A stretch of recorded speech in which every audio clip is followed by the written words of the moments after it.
My name is Mari Underwood and I'm the Head of Community here at the Student Room, and I'm glad to be hosting this live Q&A panel today. Since schools closed to most students and exams were cancelled, some of the biggest concerns we've noticed, alongside obvious educational worries, have been around mental health. We wanted to start our first wellbeing themed panel by chatting all about loneliness and relationships, because we've seen so many questions being asked about these topics on the forums over the last couple of months.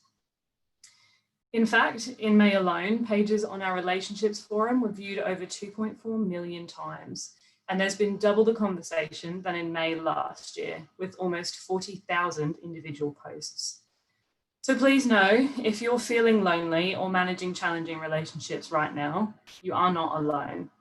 There's a wonderful community of peer support on the Student Room, and today we've gathered 3 experts to answer your questions and share their advice for navigating these difficult times. I'd like to welcome today's panellists and invite them to share a little bit about their roles, why they're passionate about these topics, and how their organisations support young people. Firstly, I'd like to introduce Dr. Richard Graham from Good Thinking.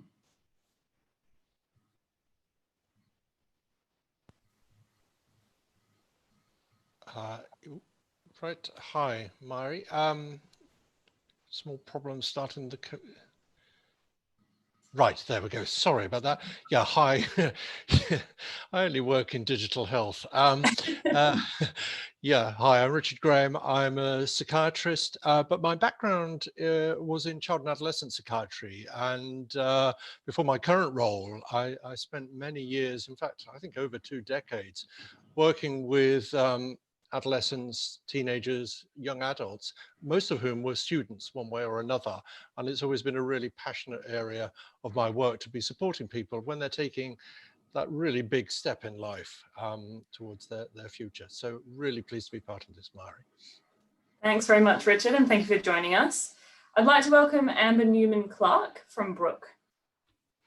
Hello, I'm Amber. I work for Brook, which is a sexual health and wellbeing charity in the UK. I work with young people, mainly in London, teaching about sex and relationships in schools, in youth clubs, kind of anywhere that young people are. And the charity has been around for about over 50 years now, working with in sexual health and in wellbeing generally. Thanks very much, Amber. And finally, we've got Rebecca Jackson from PAPYRUS.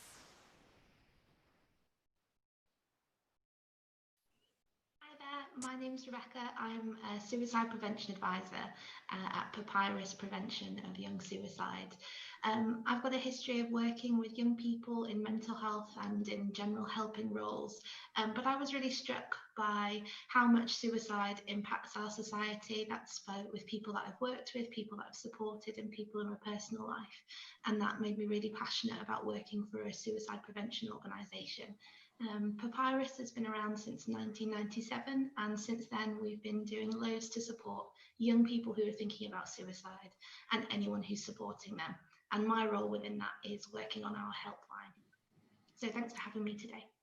Thanks very much, Rebecca, and to all the panellists for your time today. So we've got some questions that have been asked by the community prior to today, both on the Q&A thread and from around the forums. We'll dive into those in a second. A lot of these questions have been asked anonymously, so we might not mention usernames all the time. And this is just a reminder to those watching live that we're also taking questions as we go. So do post in the thread while we're chatting. And you can also post those anonymously by ticking the little post anonymously checkbox. We've got about an hour or so today, so we'll get through as many questions as we can in that time. So I thought today we would start off, we're going to talk a little bit around kind of general relationships and friendships. We're going to talk a bit around dating, and we're going to talk a bit around family as well. And then we're going to finish off today by chatting a little bit around loneliness. So I thought we would start with kind of chatting a bit about general relationships and friendships in particular. We've had a number of questions on the thread over the past couple of days around how to kind of navigate maintaining your friendships and kind of how much, I suppose, to kind of push with those friendships, I suppose. So we've got a question here. This is from Andre 00. They've said, being in lockdown made me realise who my best friends were, because I have a lot of friends at school, but now that I don't see them anymore, I've realised we weren't that close. I do try to keep in contact with them, but I feel like they have to meet me halfway, because I can't keep trying to start a conversation with them and they're not really responding to me. Should I keep trying to keep in contact with them, or should I just wait and see? They have also said that lockdown has actually strengthened some other relationships with friends and close relatives, so that's a nice thing too. But what would you say in terms of maintaining those friendships, and how much you should kind of reach out and continue reaching out if you're kind of not really getting that reciprocated back from those friends? Amber, should we start with you? Yeah, sure. So I think that this is definitely something that I imagine quite a lot of people struggle with, basically, because you can't see people in person right now. You're not really sure how your relationship will work, because you've never had this situation before. None of us have been in this situation before. So I think that is a really common feeling. So you're definitely not alone in that feeling. And I think that having a think about maybe the fact that your friends probably could be feeling similarly. So it might be something that you might want to actually like bring this out to the front of your friendship and just ask them and be like, is this how you're feeling as well? But also I think like the fact that you've picked up on the positive there of like, actually you've been able to figure out who your closer friends are and your closer relatives are, and like asking them for their advice, because they might know those individuals and think like, oh, okay, we know that individual struggles with like their phone. They're not always on their phone, and it might not be, it's very unlikely to be like a personal thing. I don't know what do you guys think, Richard and Rebecca? Well, I was just thinking that I guess everyone's situation has changed. And one of the things we've been hearing at Good Thinking is that people are having to give more time to their families in different ways.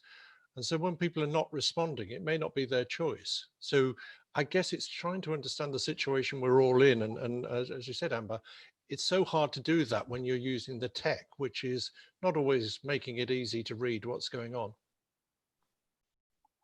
Yeah. I don't know whether, Rebecca, you want to add anything? Just to add to that, really, that if you have any concerns about what's going on for that other person, then maybe the best thing to do would be to ask them, and to maybe think about the other things that could mean that they're not in touch at the moment. Perhaps there's other things going on for them that you want to ask them about. Yeah, for sure.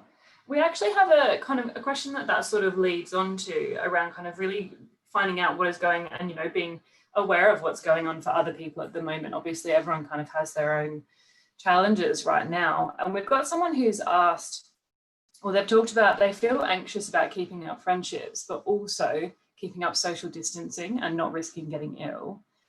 They say they're an anxious person anyway, and they're very worried about their health. So they've been really careful in lockdown. But now that they can meet up with people, they're scared about them kind of getting too close, and that they're not going to be observing those social distancing rules. They don't like being at home on their own in their room, and they do want to go out. So they feel like they're in a little bit of a catch-22 about how they can kind of lose some of that anxiety and not be refusing to meet people up outdoors, but kind of get themselves out there somehow. Richard, do you have a response for that person? Yeah, I think this is something that pretty much everyone is struggling with at the moment, this sort of process of coming out of lockdown, when we've for months now been hearing, really powerful messages that we should stay at home, we should save lives by doing that, really powerful messages that really are in all of our heads now. And in some of the work we've been doing in London, we found that some young people are not even going outside, 40% more than once a week. So, in many ways, these are great citizens, great people to be thinking about themselves. But I guess what also happens is then worries about your health and the impact of that kind of do go round and round inside your mind. And we've been thinking about how something called health anxiety, where, sometimes it's worrying about things that perhaps are unlikely, but maybe amplifying things that are real, and it's really tricky. So I think probably the thing to do is to just take some small steps, and perhaps not even think of meeting up, but just kind of getting used to going outside. I mean, the light that you'll pick up will be so good for you and for your sleep, and trying just to get that sense of confidence back while still listening to those expert messages about how real the risks are. But yeah, it's a really tricky time. We've got to be kind to ourselves, kind to our friends. And sometimes, you know, the way we can support each other is doing some of that together without any pressure. But, you know, yeah, that it's a tough one, and we're all finding our way. Yeah, certainly. Thank you for that. There's another one that's kind of similar, and they're talking about, what advice would you give to someone who is normally quite an overthinker in general, but during this lockdown, they tend to be even more worrisome and kind of overanalyze every little detail about their relationships with their loved ones. And usually they might, you know, someone else might consider that kind of insignificant, but for them, they can't help but scrutinize these little details, which could potentially react to how they form relationships in the future. Rebecca, I wonder whether you have anything for that user. Yeah, sure. So it sounds like this person has been able to reflect that maybe they are prone to overthinking, and that is something that they go through. So it sounds like they've already got a bit of insight, a bit of knowledge about the things that they find difficult. And that's really useful, because they might be able to think about, well, what's helped them before and what can they try and do again now? Also, just remembering that we can't change what's happened in the past. And actually, we all use those past experiences to grow and to learn, and they can be really useful, even if they're difficult to think about. And maybe you can think about what you've learned from previous experiences that you maybe now regret, and how you can act on that now. It's also just useful to focus on the moment and what you want for your future relationships, rather than, you know, getting yourself tied up with things that you can't change at the moment. There's so much that we can't change right now. Yeah, for sure. Richard and Amber, you're nodding along there. Is there anything you wanted to add? I think just seconding like exactly what Rebecca was saying. And I think when I was thinking about the first person who was talking about being super anxious about going outside, I think Richard's advice about taking it like slow, small steps is really useful. And also like maybe talking to those other people who are going out and about, and maybe like putting some boundaries in and just being like, these are the things that I'm a little bit worried about. And, you know, how can, if we were to like meet up 2 meters apart, and do that with someone that you really trust, just sort of explaining like, these are the things I'm really worried about, and like, can we agree that we'll both be super careful, and that kind of thing could be a little bit helpful as well. Yeah, it certainly seems like kind of now is the time, and I know it's happening in lots of my friendship groups and, you know, colleagues of mine and things like that, where those kind of really open communications have just really come to the fore, and you really need to kind of put yourself in other people's shoes and consider, you know, everyone's individual experience and how we can just support one another with those sorts of things, and be wary of where everyone is coming from. I wanted to move now a little bit to looking at how we can, in these relationships where we're maybe trying to support other people, where we're maybe trying to support other people's mental health, how do we also make sure that we're supporting ourselves? You know, that feeling when you are very busy looking after everyone else and maybe not paying as much attention to yourself. Lots of nodding heads about that one. So there's a few questions here, and they're slightly different. So the first one says, do you have any tips for people trying to balance being there for someone or multiple people with looking after their mental health, and kind of looking after their own mental health and other relationships as well? And that's from Brains is the Word. Richard, I wonder if I can ask you first. Yeah, I mean, working in the health service, you know, we get used to the challenge. But I think what comes to my mind is, you know, to look after other people, you've really got to be in touch with yourself and kind of know the limits of what you can do. And Rebecca's, you know, pointed out, being able to sort of inquire and really reach out to your friends and partners is important. But, you know, be aware of what you can manage, how you're feeling. Don't feel pressure to be an expert, because I think what can happen is people sometimes go the distance, and then the other person who's, you know, really appreciative of that kind of starts to feel that that's the norm, and all the time you're starting to get exhausted. And if you let that go on too long, you know, they get even more upset when you can't do it.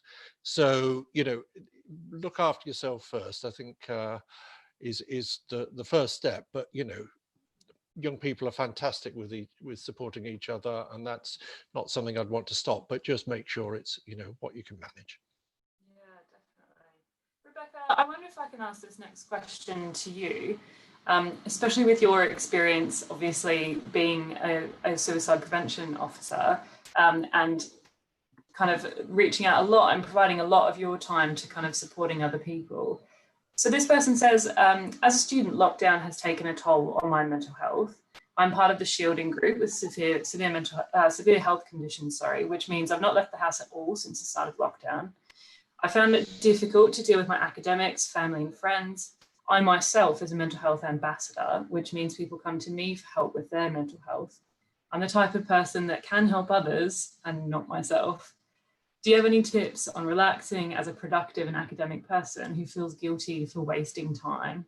And they've said they'd really appreciate some advice.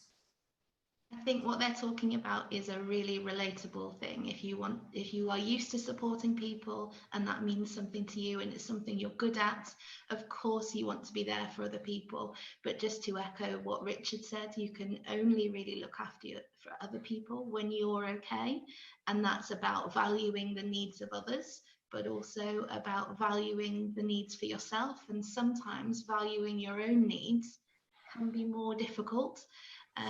So just thinking about all the advice you'd normally give to someone else and trying to follow that yourself, making sure that you've got people to talk to, that you're accepting that sometimes you're not going to be okay, and that you're going to need to rely on your support network or the things that help you cope, or giving yourself permission to do a bit of self-care, whatever that looks like for you. Yeah, definitely. I think it's quite common in this field in particular, as you and Richard have both said, where we work in kind of that health, especially mental health, I think, area, to be able to find ways to look after yourself where you actually can look after yourself. It's very, you know, it's one thing to give advice to someone else, isn't it? And quite another to take it yourself sometimes. I wanted to ask whether we've got a question here from Charlotte's Web about virtual relationships in general, and whether you have any advice on ways to make virtual relationships satisfy our need for connection in a more similar way to real life. Amber, I wonder if we can start with you. Yeah, of course. I think that making our connections meaningful when we're doing it like in a digital space compared to real life is a really strange adjustment. Not for everyone, because some people have been fantastic at that already and like have been able to reach out to their like other friends through digital spaces for ages and ages. But I think that the strange thing at the moment is just how much more aware we need to be about our mental health and other people's mental health. So that is like another complexity layer to kind of have going on. But I think like when I think about what kinds of things have helped me and other people that I know, it's been a lot of like having the things that you already did together, like if that was a friendship, a relationship, family relationship, whatever it is, the things that you guys enjoyed doing anyway when you met up. So like going to the cinema, cooking together, like whatever those things were, like trying to like translate them into like a digital format can be fun, like getting a bit creative with it. That can be like quite a nice way. So like I know that Netflix do kind of like double screen, like you can watch like films at the same time and then you can like have a chat about it afterwards. Yeah, there are a few different ways that you can do that and definitely like get creative with it in terms of, you know, stuff you both enjoy doing and the hobbies that you were already doing together. Might be tricky with sports. That's when you have to get really creative. Sports, I don't know how that goes. FIFA? I don't know. You could do esports. Yeah. The rise of esports. Richard, did you have anything to add to that one? Yeah, just a couple of things. I mean, a colleague who works in the digital wellbeing space pointed out that because everything is screen-based now, you forget that a voice call is just a really different experience because you listen in a different way. And I think, you know, it's an odd thing to say on a webinar, like, let's have less screens, but that might actually help. The other thing we've picked up is also we've not really got rituals for how we start and stop these calls. And a lot of people don't know how to end them, so they can feel a bit abandoned at the end. And I know that myself from some calls. So kind of, again, trying to prepare and plan for the next contact. You know, there might be little rituals, a bit like Amber saying, that kind of make the best out of the tech, but don't forget that phones still work. Definitely, that's a really good point, actually. We're speeding through our time, so I want to start kind of moving on towards thinking about family with a bit of a question that kind of sits between both here. We've got a really lovely question from a user called Millie Rose. They've asked, what are the best ways to check in that friends and family members are okay? I always get the fine thanks response, but I feel like people just say that because they don't really want to talk about how they actually feel. I wonder, Rebecca, whether you can share a little bit about how to have that conversation of how do you really feel? Sure, yeah. So I think this is going to vary from person to person, and that's why it's really important to use your relationship with that person, know the things that they might normally struggle with, know the things that they might do or might change to signify that something's difficult for them. And when you're asking, be specific, notice, say what you've noticed, and ask them how they're feeling. Sometimes we just out of kind of normal conversation would be to ask, how are you? Yes, I'm fine. When actually, if you're a bit more specific, it gives someone a bit more to reply to. Also, if they are okay, then you've just let them know that you're a safe person to talk through anything if anything does change. So it's not necessarily a bad thing if someone is saying they're fine. They could always get back to you, and it just shows that you're interested in what's going on for them, and that's really positive as well. Yeah, definitely, of course. So we've just got a live question here from the forum. Moving on to speaking a little bit about those relationships kind of between family members and within your home at the moment. This is from an anonymous user who has said, I've been really struggling with feeling very depressed and down because I see in shows how great other people's family life is in things like Modern Family, for example, and reflecting on my own family. I don't feel like I have that connection. I've been feeling very alone because I don't seem to have any relationships that I feel are bringing me joy in this time. And even though I have very loving parents, I don't feel I have a deep bond with them. It's really dragging me down, and I'm having troubles falling asleep at night because I feel so alone. Amber, I wonder if you have something that you can share with this user.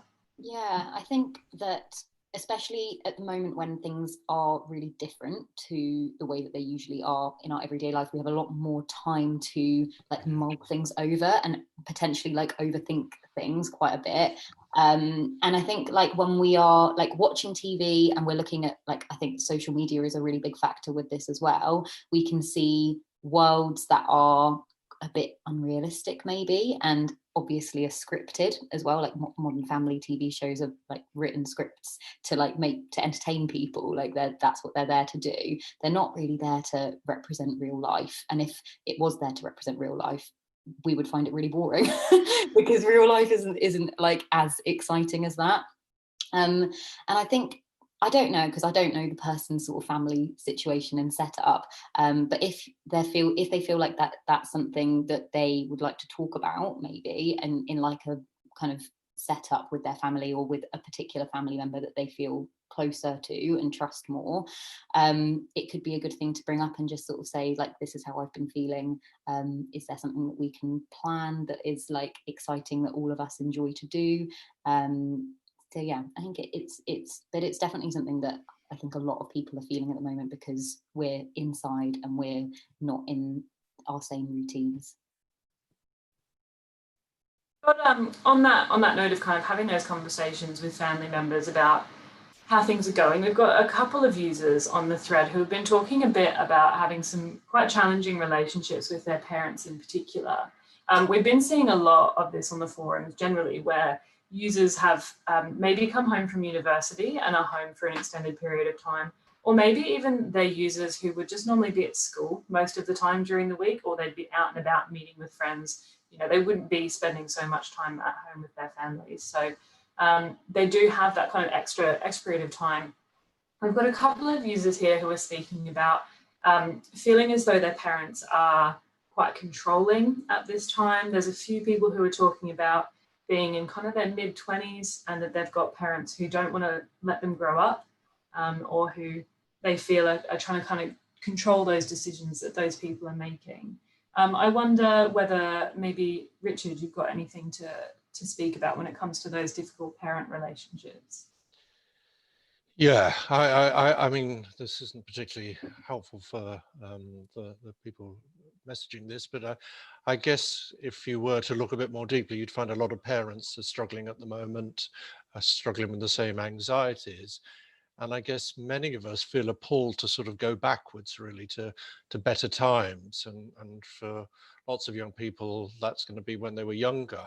But, you know, if some of the people you're talking about, Mari, are, you know, adults who have returned home after uni, again, not uncommon now, given the cost of renting and so on, but it's perhaps helpful to sort of try and think a bit about why they might be doing it. Often when people are controlling, at least at the beginning, they're usually anxious about something, and whether it's about their own health or your health or what you're doing and whether you'll stay safe, you know, it may be through kind of evidencing, showing them that you are responsible, you know, especially if you're working and going out, you know, that you will, you know, be sensible, and perhaps there's less to worry about. But it may be there are sometimes anxious feelings.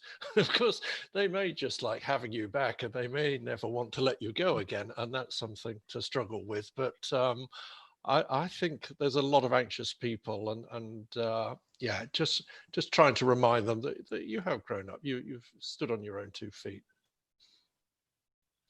Amber, I know in your role you speak with a lot of young people, you know, on a daily basis. Are you kind of hearing similar things from the young people that you work with? Yeah, I think like there is a frustration there when you have had freedom in the past, and then that freedom feels like it's being taken away, and that feels really hard. But I think it is then important for us to see like all sides of the conversation, which I am definitely not amazing at, and neither are a lot of people, especially when they're in those situations. I'm like not saying it's a really easy thing to do, but I think it's important to sort of see where that's coming from, I guess. And again, I'm all about the communication. So if it's something you feel safe to do, and if you feel like it's something that would help, just sort of pointing it out and being like, you know, I've been to uni now, and I am an adult technically, and I, you know, I'm really appreciate that you care about me, but I do need a little bit of space, and I do need a bit of freedom at the moment, and that kind of thing. So being honest about how it's making you feel is also a good way to begin. Yeah, for sure. I mean, it's we're all, you know, in these situations where we're at home. Literal freedom is a little bit hard to come by right now. So that feeling of freedom and that communication hopefully will kind of help people to get a little bit closer to that. When we're thinking about kind of being at home, obviously a lot of young people will have siblings at home with them. We've got a user here who's spoken about being at home and kind of having more of the grown-up children at home all at once. They say, because of lockdown, I've had to start sharing a room with my sister again, and it's so stressful. We argue all the time, and she's so distracting. I study 8+ hours a day, and I'm worried the stress she causes will cost me my A levels. Now, obviously, students at the moment have a huge amount of pressure around education anyway. For those students who are worrying that that's going to impact, that their family relationships might be impacting on their ability to kind of really reach their potential in a pretty challenging time. What would you kind of suggest for managing those challenging sibling relationships as well? Amber, maybe if we come back to you quickly. Yeah. So I think that possibly like similarly to the like parent situation, I think thinking about this as a time that is really difficult for you, but it might also be quite difficult for your siblings as well. And I feel like sharing rooms as like a whole deal is really, really tricky anyway, but then especially if there's like an age gap, and also especially if there is kind of like you're both teenagers, basically, that can be really, really tricky. So I'd say, like, again, similar, open communication is a really good way of like kind of starting to talk about the issue and starting to talk about how it's making you feel, and like opening it up to them and being like, do you enjoy us sharing a room? Like, do you feel like this as well? And maybe thinking about like, are there like some times in the day where you can be like, this is my room now, and like you can be away from the room, and I can do what I need to do. And then on the flip side, you know, is there time in the day where you would rather have the room, and just like having that space, because I think that having time for yourself right now is really, really important, and your sibling may feel similarly as well. I don't know about you guys, what do you think? Well, I guess I was thinking perhaps this is one of those areas where sometimes the tech can help a bit, because I guess if you can sometimes escape almost virtually, and I was thinking if I were in that situation, I might find some guided meditations where I can just put on some headphones and go off to a desert island where somebody is counting backwards. It might just give me a bit of a breather, because I guess the claustrophobic intensity of it all is nobody's fault, as you're saying, Amber. And then, you know, some of our users kind of like brain training apps that are, again, an interesting way of sort of approaching mindfulness to kind of help focus, but you know, thinking about the work and all the anxieties around that, which can be overwhelming, you know, again, just to give yourself a bit of compassion and do something to give yourself a break, and possibly your sister too. We don't know her story, do we? Very true. Rebecca, did you have anything to add? Just to echo what Amber was saying, is there a way to make sure that you both can have a sense of space and privacy? And what that looks like might be quite different for different people, but it's really important for you both to have that in this really difficult and intense time. I have a couple of other questions here, just to kind of finish off on discussing these family relationships that are to do with kind of a similar point, but also around dealing with the feelings of, we've got a question here from Turner127, who asks whether you have any tips for people who are feeling constantly annoyed at their family just because they're there all the time. You know, those feelings. We've had another question on the forums around kind of dealing with negative feelings of kind of anger or resentment. You know, when you're trying to get schoolwork done, or, you know, how would you start to have those constructive conversations? And you've spoken about it a little bit here. And obviously, as you say, it depends very much on the particular situation and on the people involved. But I suppose, is there any way you would kind of recommend or have some tips for how to kind of ensure that you can deal with those potentially quite negative feelings, you know, bearing in mind that they might be caused by the situation itself rather than anything specific that your family has done, and also potentially how to literally start that conversation, how to even kind of broach the topic. I open to the floor whether anyone has anything to add there. Well, I guess what you're saying, Mary, is for a start to acknowledge that these could be quite normal feelings, that very few of us are so used to spending so much time with a small group, sometimes one other person, in such a continuous way over weeks and weeks and weeks. And so the little things that you would normally sort of be able to brush off, you know, will get under your skin sometimes. And so that's why I think, you know, you can negotiate some things, but perhaps, you know, having that way of just giving yourself some me time to kind of cool down and, you know, be able to step back a little bit, think about what we're all living with. But, you know, yeah, it's tough because we've hardly ever had that level of contact with each other. Yeah, I think being patient with yourself and being patient with like your family members, again, super easy to say, super hard to do in practice, but kind of being aware of the fact that it's a difficult time for everyone and that everything is heightened at the moment. Everything's like another layer of kind of frustration going on. So yeah, I think what Richard said about like giving yourself a bit of a break and being like, actually, I need this time for myself, and maybe taking a walk and getting out the house, even if you are feeling a little bit nervous about that, but just sort of making sure that you can stay away from other people, maybe have to think about where you can go that is a green space and take a minute to look around and that kind of thing. Yeah, certainly. It's making the difference difference a walk outside can make sometimes. Yeah. I wanted to move on now to chat a little bit around dating and romantic relationships. I think Amber will probably spend a bit of this time chatting with you specifically, but first of all, I just wanted to check in with you, Rebecca, and see whether what you're hearing on Hopeline UK and kind of whether you're hearing young people speaking about kind of these romantic relationships and what you're seeing.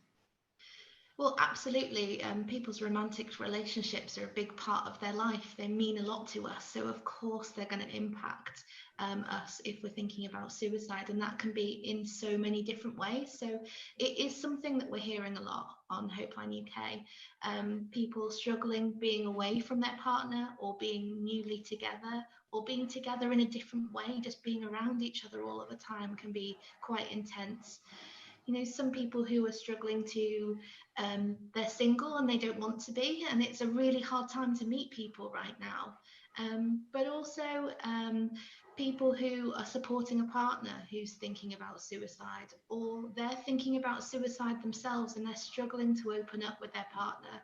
So there's just so many ways that relationships could be impacting people's thoughts about suicide. It's certainly something that we're hearing a lot. Mm-hmm. And just a reminder, obviously, that Hopeline UK is available if that's something that is part of your life right now. So please do give them a call. And Richard, I just wanted to ask, kind of from your sort of therapeutic perspective, whether you've got anything to add around kind of that dating, romantic relationship side of things. I mean, I was thinking more about the people who feel sort of devastated because they can't be with someone, and I think we've touched on the sort of living together too much is a challenge itself, and I guess, you know, it's something about living in hope, isn't it? That one day you might feel better, and to try and do small things that give you some sense of achievement or purpose. And if you're drowning in feelings, to stop, you know, take a breath, sort of think about how you're feeling in your body, you know, notice, as Amber was saying, things around you, just to kind of give yourself a break from that as well. But, you know, it is, again, hard when you're apart from someone who may have helped you get through better. So, yeah, being compassionate to yourself in that way, but it can be really tough. And thank goodness for Hopeline. Yeah, certainly. We do actually have on that particular note quite a few questions and people sharing their experience of being isolated apart from their partners and kind of how that might be impacting their relationship at the moment. We've got, kind of just to summarize a couple of the questions that we have here. People saying that not seeing their partner is really damaging things between them. They're really missing how close they were before. That they're arguing more than they were before, and that there's, you know, via text and digital communication, there just feels like there's so much tension and awkwardness. People that have kind of run out of things to chat about, isolating separately, when all you can do is chat. What do you do when there's nothing left to chat about?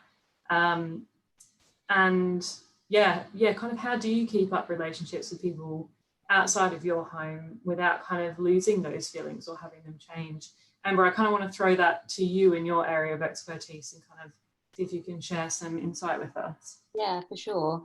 So I think, like, the fact that you have had so many questions about this definitely shows how common this feeling is, basically, and that there are so many people who are in long distance relationships without, like, realizing that that was what they were planning on being in. Like, they got together and they weren't in a long distance relationship, and then now suddenly you've been forced to be in one, in a way, even if you live down the street or something like that. So I think that is a really tricky, like, adjustment to make, especially if you've not done that before, basically. And to just think about how that's not really anyone's fault. It's so frustrating, but it's not like a failure of the relationship, and it's nobody's fault if that is happening and people are feeling like they are, their feelings are changing, or that there's a strain on the relationship because of lockdown, because it's definitely, like, a really, like, valid feeling to have. There are, I think, like, some ways that you can view this, like, in a kind of positive way, which feels really wrong to say because it's like, this is such a tricky time for so many people. But sometimes I'm thinking about it like, when was the last time we were ever able to like sit and have a conversation and it not be like interrupted? Like, you have nothing else to do right now, so like you know, there is so much time to just like spend together and to be, you know, not together apart but together in the sense of like speaking. If you're like, talking is all we're doing, Amber, why are you giving me this advice? There are like other like things that you could be doing, like online gaming and activities that you could do, and similar to like the issues with kind of how do we keep things like interesting in friendships, thinking about what kinds of dates did you used to go on and what kinds of dating stuff did you used to do, and how can you bring that onto like a space where you can't see each other. There are some people who are like, because obviously now we're able to meet up with someone who's not in our household, staying 2 meters apart. Some people are like going on walks and stuff like that. But then for some people, they're like, well, I don't want to meet up with my partner or partners because, you know, I have to be like far away from them. That's even harder than like, you know, speaking to someone on the phone and things like that. So I think it's all about working out what's best for you and your relationship, and speaking about it with that person, coming up with like a bit of an action plan with that other person, so that it's not all on you, because it's not all on you. You're in this with another person, other people. So I think it's important to share that with those people and see if they're feeling the same way as well. We've got a question here which is sort of similar, but they're speaking about being in a long-term relationship but locking down separately. And they've just said that they've been feeling really down about it lately. They've asked whether anyone knows when they can see their partners properly. I mean, we don't know that. But I mean, just in terms of that sense of just feeling really down about not being able to see your partner and not really being able to do anything about it, do you have any advice for that person? I think it's a really frustrating time for a lot of people who are in relationships. And the frustration, I think, stems a lot for a lot of young people just from that not knowing situation. And for some young people, or for some people anyway, planning things for the future, even though you don't know when that's going to be, can be helpful. For some people, like, that's the worst thing in the world. It's like, well, I don't know when I'm going to be able to do that thing, so why am I planning for it? It depends on the person that you are. And I think just trying to remember that this will end. It has to end. It will end at some point, even if we don't know when. And just sort of kind of holding on to that, basically, that everything it will come to an end, basically. It's going to be in a phase situation. So yeah, and in the meantime, just sort of taking those small victories and having those small little things that you both enjoy to do, and kind of watching films together. If it's within your means, sending someone a letter, or something like special for that person, or something like that, can be kind of a bit of a creative, fun way to stay in contact with someone when you're missing them. And as you say, as the three of you have said, actually, kind of that really trying to keep the hope at the moment and remember that it will end. It will not always be this way. And really trying to, sometimes it's hard to bear that in mind, but just trying to remind yourself every now and then. We've got two questions that are kind of opposed to each other, I suppose, really. We've actually got someone who said, my boyfriend broke up with me because he doesn't know when we can see each other again. This lockdown has ruined my relationship. What do I do? I mean, how do you deal with being broken up with during lockdown, because of lockdown even? Breakups are always pretty horrible, basically. And then I think if you've got that like extra layer of lockdown on top of that, it means that you can't then deal with the relationship, deal with the breakup, or kind of do those things that you would normally be able to. Like, you don't have that same like normality in terms of what you would be doing if you were broken up with anyway. So I think that can make it worse, and that can make the feeling worse, and especially because this person has experienced the breakup because of lockdown also, that is really, really tricky. But I think that lockdown has put a strain on so many people's relationships, so many people's friendships, that again, like, just remembering that that's not your fault, and that's not, there's nothing to blame there, which is kind of frustrating. But that can be really difficult. It can be difficult to maintain that relationship from a distance. So yeah, I think just remembering to look after yourself more at this time, you know, keeping in touch with people on the phone, online, and finding activities that you enjoy, like at home, and just like taking it as an opportunity or as an excuse to just be all about yourself and to really like focus on what you're needing right now, and kind of, yeah, like we've sort of said, being hopeful and thinking about the fact that this will end at some point, as well. I think if those feelings do feel very overwhelming and they feel like you're not really necessarily able to speak about it in the fullest way with the people around you, there are like online counselling services. There's one, like there's Kooth, which is like an online counselling service that you can like send messages to kind of qualified counsellors, and it's anonymous.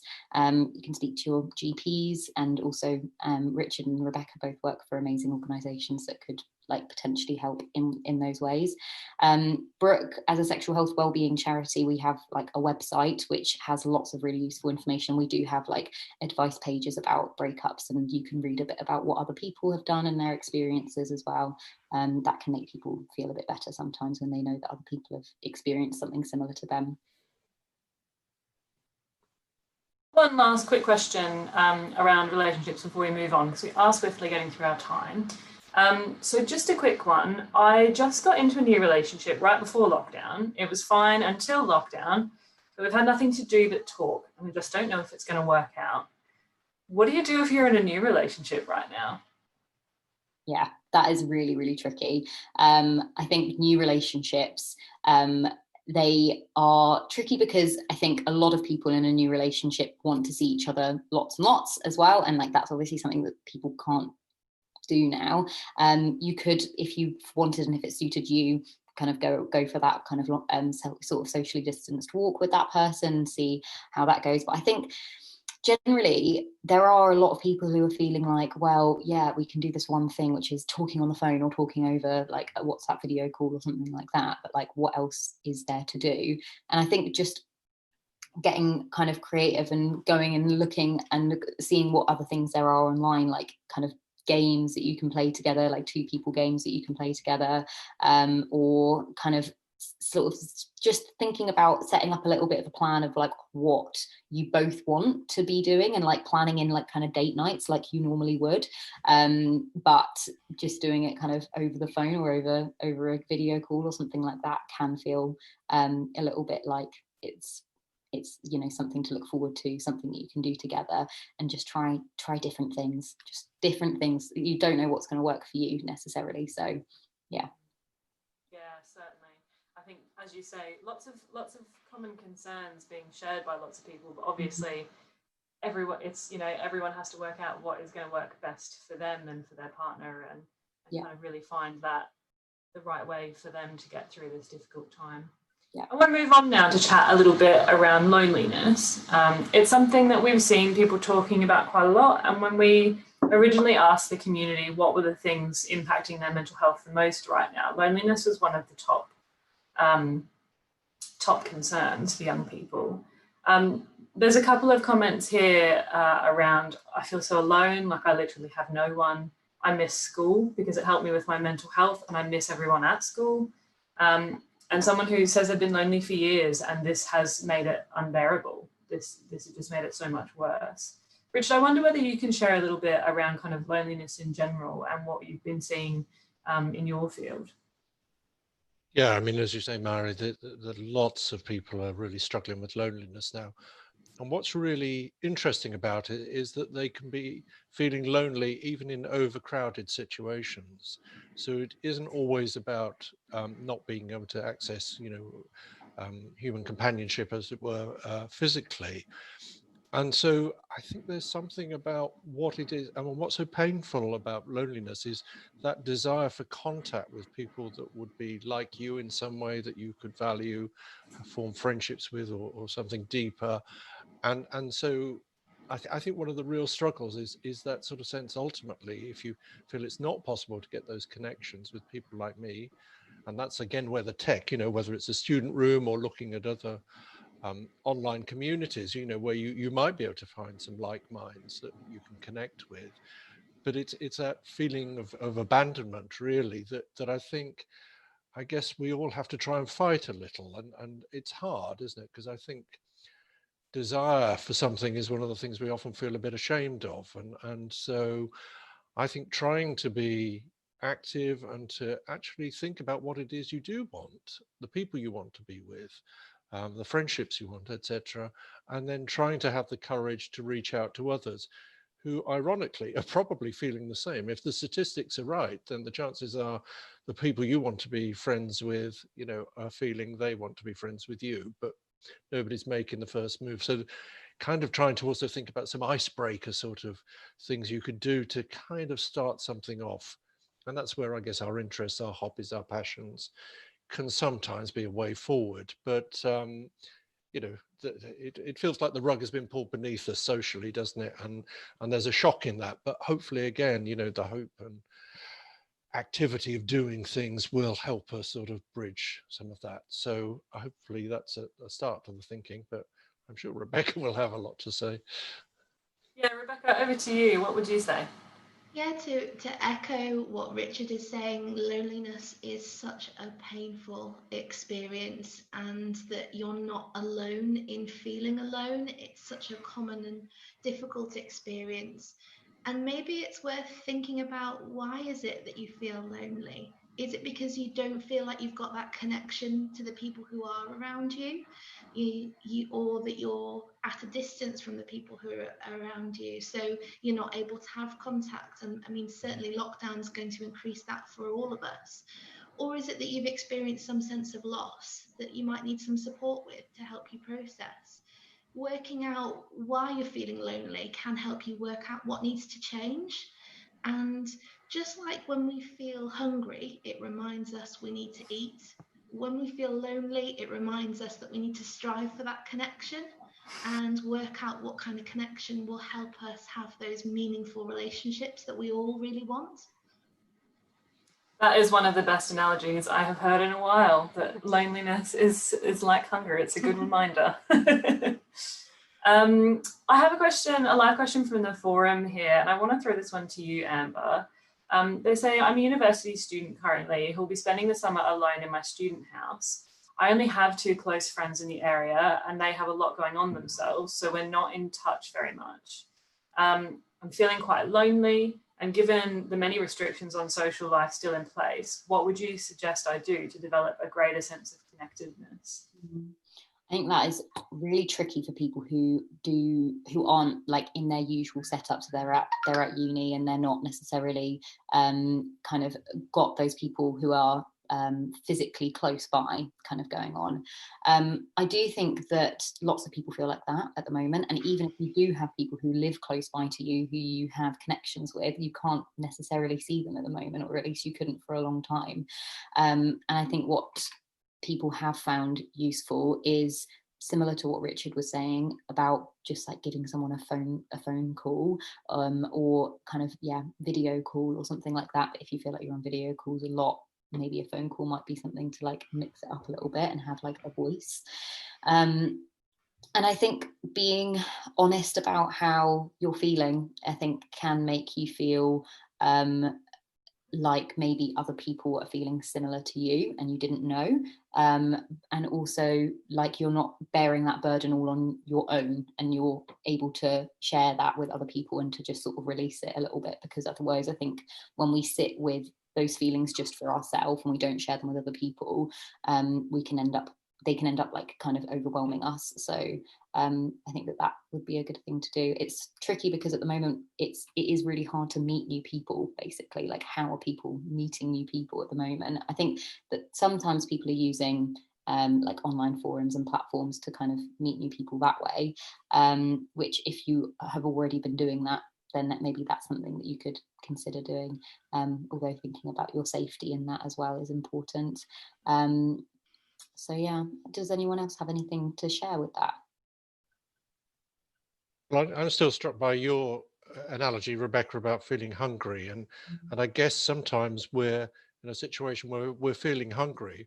What we choose to do is sit in front of the fridge and stare at it, rather than opening up some of those opportunities. So I think that's a really great idea that, you know, there are so many people in the same boat, whatever the mechanism, old friends, new friends, forums, calls, you know, just do something, because I think the waiting, if I'm understanding that situation, Mary, where you might be waiting to see someone again because of the living arrangements, you know, that's agonizing itself, and never feel helpless. Just do something, just to show you can, and it probably will work more often than not at the moment.